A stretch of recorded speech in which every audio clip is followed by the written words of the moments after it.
Now this is a great question, and if you want the short answer to this question, it is simply yes. Sending nodes to other caravans will help your node. But if you would like to find out exactly why and how sending caravans to other nodes is going to benefit your own node, stick around to find out, and I will explain the economics of it. I said that so weirdly, the economics of it. So let's start off by explaining the node itself and its own microeconomy. So let's say we've got a little node, just symbolize that here with a little circle and an N. And this node has what's called a circular flow of income. And I'll explain what that is now. So say you have a little guy here and he is mining materials within the node. And he sells his raw ore to our little friend over here. And he smelts materials within the node. And so he creates the actual ingots and he sells them to our friend over here. And he takes these raw smelted goods and takes the ingots and he turns them into weapons and armor. And then he sells them to customers who want the armor, who may be, for example, the guy smelting. It doesn't have to be, but maybe. And so what you get is you get this circular flow where people within the node make things, sell things, make things, sell things, buy things, make things, sell things, and so on and so on. But it is all contained within this node's zone of influence and territory. Let's assume this is the land that this node has. You've got the city in the middle, you've got all the people trading within, and then you've got the node's actual territory. Now, what a caravan does is it takes some stuff out of this flow. Say there's another node, and this node is over here. It's a funny shaped node for some reason.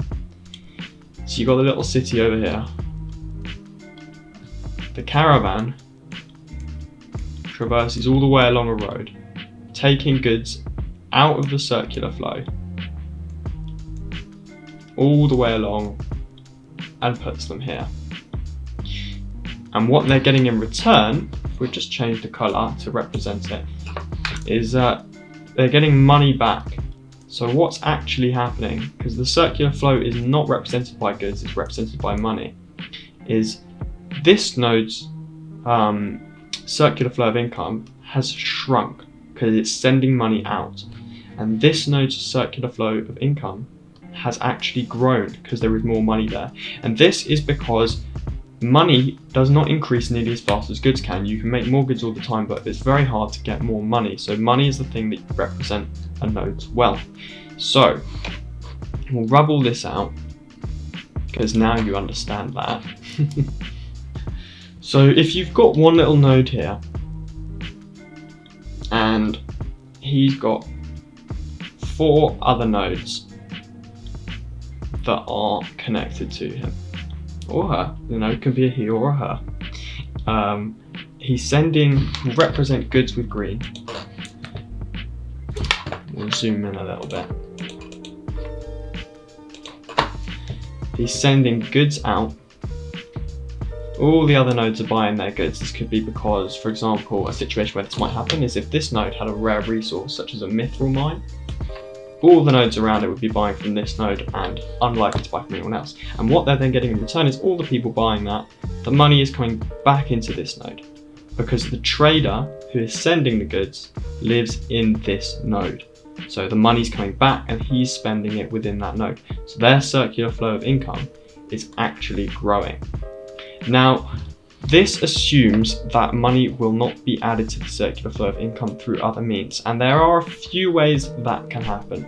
So, for example, one way that could happen is through getting loot. If your currency could be dropped as loot from raids or NPC monsters. This hasn't been said it will happen. It's possible it won't because the economy is a core fundamental of Ashes of Creation and they might not want to mess it up. And the reason this could mess up the Ashes of Creation economy is because, say you've got a little orc and he fights any player who comes across his path. And let's say we've got our hero of our story, Jeremy, comes in, boom, kills the orc, grabs some gold, goes off on his day. But the orc will respawn. And another quote-unquote hero, Timmy, comes in, kills the orc, gets some money, goes on his day. And then Sam comes in, oh, wrong colour. Sam comes in, you guessed it, hero, kills the orc, goes on his way, gets a load of money. Now what is happening here is each time the orc respawns, he's giving players more and more money. And as you might have guessed, if we're looking at the circular flow of income, and each player is getting more money every time they kill an orc, the amount of money is going to grow and grow and grow and grow and grow, but not at the same level that our goods are growing. So the goods might only have gone up by that amount, but the amount of money's gone up by that amount. And what happens when you have a lot of money and not a lot of goods is hyperinflation, because the money is only worth what it is in relation to the goods.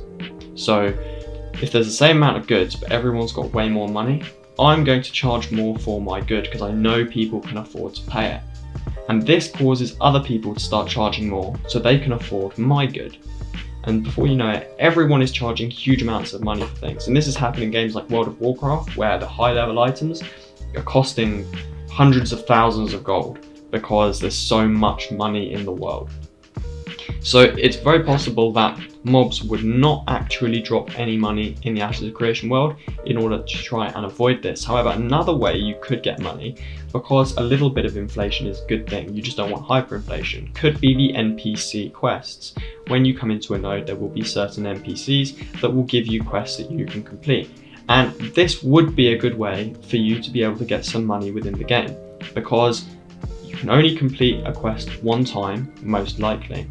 And when you do this, you're getting some money, but you can't do it over and over and over again. You can't wait for that orc to respawn, and then you kill him again, and you kill him again, and you kill him again. You've got to do the quest, you go off, it takes you a little bit of time, you make a bit of money, and then you've got to go and search somewhere else.